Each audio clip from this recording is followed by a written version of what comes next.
Dear Faith family, how are you? I want to welcome you back. This is our latest series. We are back to discussing defending and protecting yourself and others against he who is the enemy of God. Yeah, you know who I'm talking about. Against he who is the father of all lies. Yeah, him. Yes, people. Any and every lie you ever heard or said in your life, that right there was one of his babies. Yes, it was. Against he who, ever since he deceived mankind back in the Garden of Eden, has been known as the Great Deceiver. We are back, yes, to discussing the art of self defense and the defense of others against Satan, his demons, his minions, his slaves, whatever you wish to call them. We are at war with any who have given their allegiance to him. Now, if they signify, they don't have to say it, if they just signify with their behavior that he's their Lord. Yeah. Oh, it's going to be a battle. It's going to be a war. But how do you battle? How do you war? How do you do what you have to do and walk out the victor? Yes, well, I have a question that I'll bet somebody out there can relate to. Have you ever been strolling through life, just minding your own business, when suddenly you were under attack? Why you? Yeah, you weren't bothering anybody. You were actually out there doing what the Lord would have you to do, and then just bam, here comes old Slewfoot trying to ruin your day. Aha, yeah, I hear you. I hear you. Somebody out there has their hand way up in the air and they're saying, oh, me too, me too. Yeah. And somebody else out there, I see you. You gasping and you're looking around like, clutch my pearls. You're trying to see what window am I peeking into because you know I'm looking right into your house. Yeah, baby, I am. So, what do you do? How do you handle an unprovoked attack of the enemy? I am so glad, Faith family, that you asked that question because that question is a necessary question. Why? Because for some of you out there, this situation, it's inevitable. It's going to happen. So, since we know these things will happen, I want you to be ready to handle these battles. And it is a battle, make no mistake, with swift and fatal efficiency. I would that you put old Slewfoot on the run and make him think twice about coming back your way again. Our topic for today, ready? Attacked, unprovoked, but unafraid. Yes. Don't be scared. Don't be scared. Don't be scared. Let's discuss and share, shall we? Did you know that no mousetrap ever invented has actually caught a mouse? Now, wait a minute, before you dispute that, let's talk about what a mousetrap actually does to catch the mouse. Nothing. It does absolutely nothing. It simply sits there undisturbed. It can sit in a place unchanging and undisturbed until the end of time.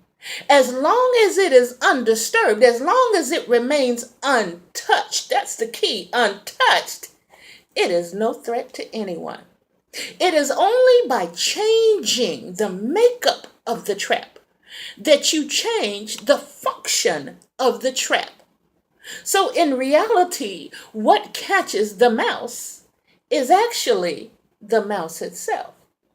You see, here, as long as that mouse bypasses that trap, as long as it goes past, that mouse is going to live. It's going to become a very old mouse. It's going to have a cane and hip problems. Yeah, it's going to live. Grandbabies and great grandbabies going to run around and it's going to say, I see you, I see you. Yeah. But when the mouse looks through the eye gate, yes, at that trap, and it sees something that looks attractive to it, it will approach the trap.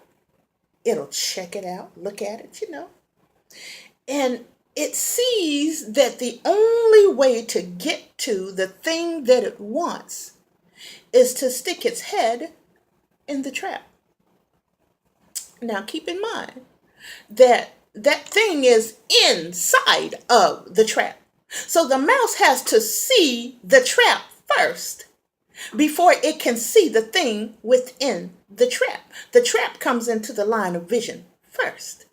The thing is secondary. But the mouse ignores the trap to take the thing. Yeah, and when it sticks its head where it does not belong, the makeup of the trap is now changed. So the function of the trap is now changed. And that mouse finds itself in a stranglehold. The thing that the mouse wanted came with a price. And that price was the life of that mouse. Well, Satan too has his traps. And they work the same as the mouse trap. He puts something attractive, something that seems harmless or innocent, something maybe shiny, something that looks familiar, or a play pretty inside of the trap. And all he does is he just loads it, and then he just leaves it where you, with your eye gate, can see the trap. And you know what he does? He simply sits back and he waits for you to activate the trap. He waits for you to spring the trap. Yeah, see, that trap was set for the purpose of you destroying you. Because see, he doesn't have the ability to destroy you. He doesn't have the authority to destroy you. So what he does is he has to trick you, deceive you. The great deceiver, remember now, he's got to trick you, deceive you into destroying yourself. As you know, I have served as shepherdess of Sacred Gethsemane Chapel, which the acronym of that is SGC. And I will share for you an example of an unprovoked attack. But don't you worry, my darlings. We were not and will never be afraid. And I want you to be prepared in exactly the same way. Because just like they came for us, they will come for some of you out there. So I need you to be good soldiers. I need for you to be always on the ready. And our purpose here is to train you to be on the ready. Now, here at SGC, we have a trained team of staff who answer all of our Facebook messages. We get hundreds of them a week. So 3 days a week, they're here and they just go through one message at a time. Every Monday, Wednesday, Friday, one message at a time. Now, the purpose for the message board, it's the purpose of praying with you, answering any faith-based questions that you have. And we always like to give you words of agape, hope, faith, and encouragement. So in our Facebook message account, we get this one particular request. It's a request from a Mr. David W. McLean. And along with his request, he has sent this whole row of 20 hearts. Now, those hearts would turn out to be the play pretty that was meant to draw us on in. But the first thought when my team saw this is that, on Facebook, when we agree with something that someone has to say, one of the things that we all do is we send up lots of hearts or we send up lots of thumbs up. So we get hearts all the time concerning our posts and our teaching videos. So it's a familiar thing. Now, I need you to keep in mind that on both of our pages, we make two things very clear up front. One, we are a Christian church. Two, we are set on fulfilling the purpose of the church. As always, they check his page and notice he has this really like long bio. I mean, surrounding the study of metaphysics.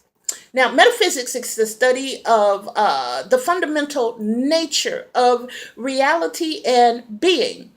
It can include, well, it does include ontology, cosmology, and epistemology. But okay, it's okay. They accepted his message connection because remember, we're here to answer questions. You want prayer? We're going to pray for you. They accepted his message connection request with the standard SGC greeting. Now, this hand over here, this is SGC. This hand over here, this is Mr. David W. McLean. So, SGC. God bless you, Brother McLean, and thank you for extending your hand in Christian fellowship. Standard greeting. He was quick to reply to us with the following. Actually, I'm not a Christian. I am spiritual, not religious.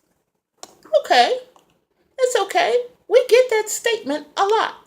So SGC replies, we are happy to know that you are not religious, as the one in whom we believe had no part of the religious. We emphasize relationship with God and are most happy to make your acquaintance. Okay. Signed, the staff of SGC. The staff of SGC. So now, so far, the water is calm and we appear to all be rowing in the same direction, right? But let's keep on sailing and let's see if there is a battle out on the horizon. So then Mr. David W. McLean replies, indeed, I do not worship Europeans.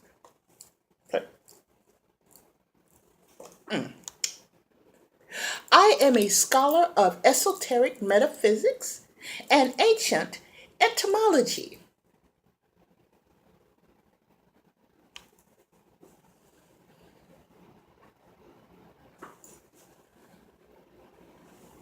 Wait a minute. Who said anything about worshiping Europeans? Did you? I know we ain't said nothing about worshiping Europeans. So, yeah, here is where my vigilant message board staff begin to suspect we might be talking to someone that's carrying a demonic entity, somebody who contacted us not for the purpose of prayer and our encouragement, are strengthening their faith, but for the purpose of checking for our weak spots. How? By picking a fight. That what you want? Okay. So, are we about to be hit by an unprovoked attack? Well, we do know now that Satan only bothers those who oppose him. So if you're for God, then you're automatically against Satan. So yeah, he's going to come against you. Even if you're a new Christian, especially if you're a new Christian, because the new Christian is not yet as strong in the word. They are lambs rather than sheep, and lambs are always easier for he who goes about roaring like a lion to take. Yeah. Those who, he's against those who seek to bring damage to his kingdom. We know that Satan never wastes his energy to conquer anyone that he's already defeated and subjugated that he already has as a slave. So now I'm in my office and I'm minding my business, doing my work, and all I know is this: that in 1 minute the room where they're doing the message board is just humming with activity and fingers are just typing away, and suddenly everything, everything, everything is quiet. Then I hear a team member say, "We might have a live one here. Get Prophetess Robinson." Mm. So now the message board has been shut completely down, all except for one line. And why is the board shut down, you ask? Because if there's anything the SGC team loves to do, is watch me defeat the enemy in battle. Oh, they shut it down because they know that I'm about to stomp on that head. Yes, I am. So I come in and I review, I come up to speed on what's going on, and I ask the team member at that particular station to continue typing, but I only want you to type what I say. This is the point in our discussion where I want you to get your popcorn, baby, because it's got a slow start, but it's a big finish.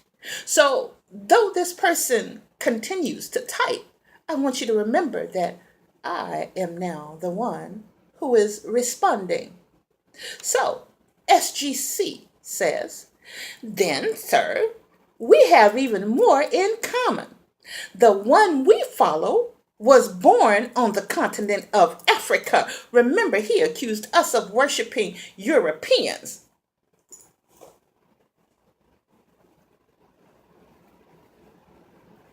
He was born on the continent of Africa.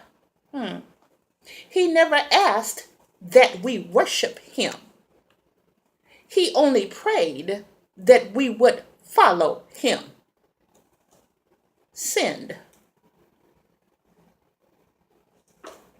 The staff of SGC. We must stop right here for now until next week. And I hear you saying, "Oh, prophetess." But it's okay. Nevertheless, we have to stop right here. But I do have some questions for you. Have you not yet surrendered your life to Christ, but you are trying to live a right life?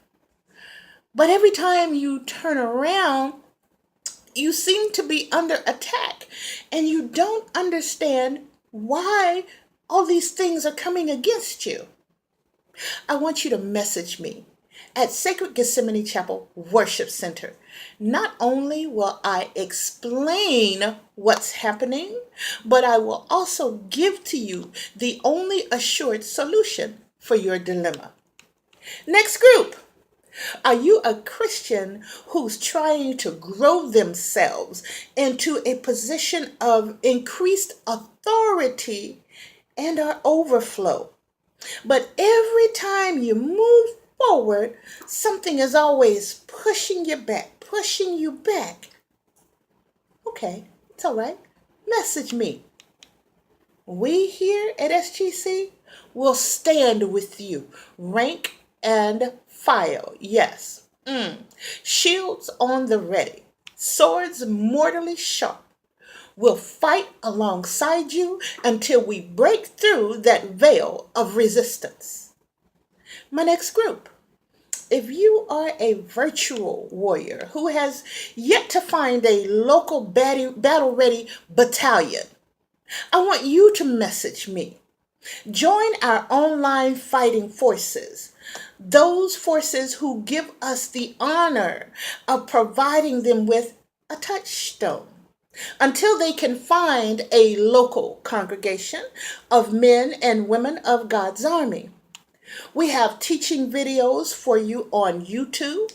Go to our Sacred Gethsemane Chapel Worship Center YouTube page to see them all. And while you're there, we want to know what you think. We want to know what's on your mind. So we need you to like, comment, share, get those faith-based questions in there if you have any. And please subscribe so that we'll know who's there. I want you to know that we treasure your thoughts. We value what you have to say, even if something we say you think it's wrong. We want to know what you have to say. Why? Because once you become a part of us, you are a member of our family. Finally, if you are a demonic imp searching for a place to prove yourself, trust, this ain't what you want.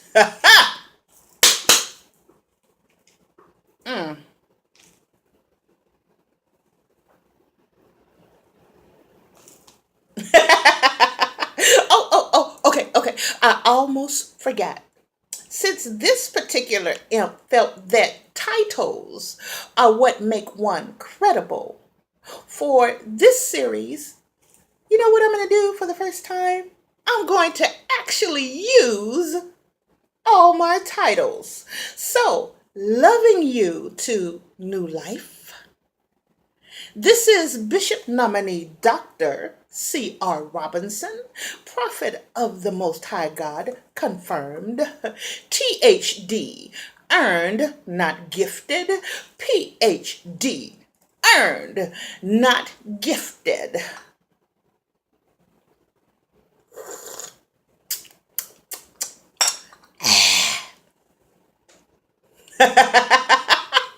We will see everybody that's aching to get into the fight next weekend. Demon, if you're out there and you're watching, baby, run. Run.